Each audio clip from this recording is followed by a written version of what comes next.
Сіздің өміріңіз лайықты үлгі болған кезде ғана менің өмірімді талқылаңыз. Жалғыздықта ойыңа, достарың арасында тіліңе, отбасың ортасында сөзіңе ие бол. Өзі жайлы әңгімесі жоқтар өзгені сынайды.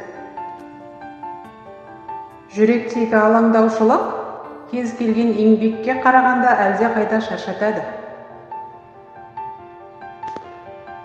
Өзіңіз білмеген нәрсені айыптамаңыз. Ереже қарапайым. Бос айтқаннан гөрі үндемей қалу әлде қайда жақсы. Адам шынымен қалағанының бәріне уақыт табады. Сұраған кезде ғана кеңес беріңіз. Өмір тау. Көтерілуіңіз баяу, түсуіңіз тез. Ешқашан тоқтамаңыз, және ешқашан бастауды тоқтатпаңыз. Ол адамдар ұлы істерді бастайды, жігерлі адамдар оны аяқтайды. Сұрасаңыз, ол сізге беріледі.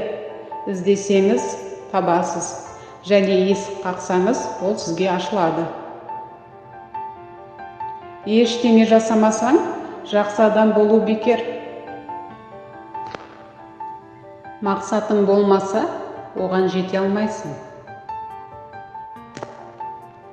Біз сөзге емес, ұлы істерге тәнті болуымыз керек.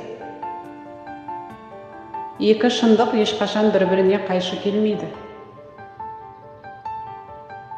Сұлулықты көру қабілетін сақтаған адам ешқашан қартаймайды. Тәжірибе мұраға берілмейді.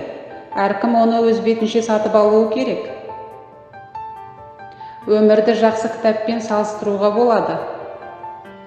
Оған неғұрлым тереңірек кірсеңіз, соғұрлым мағынасы бар.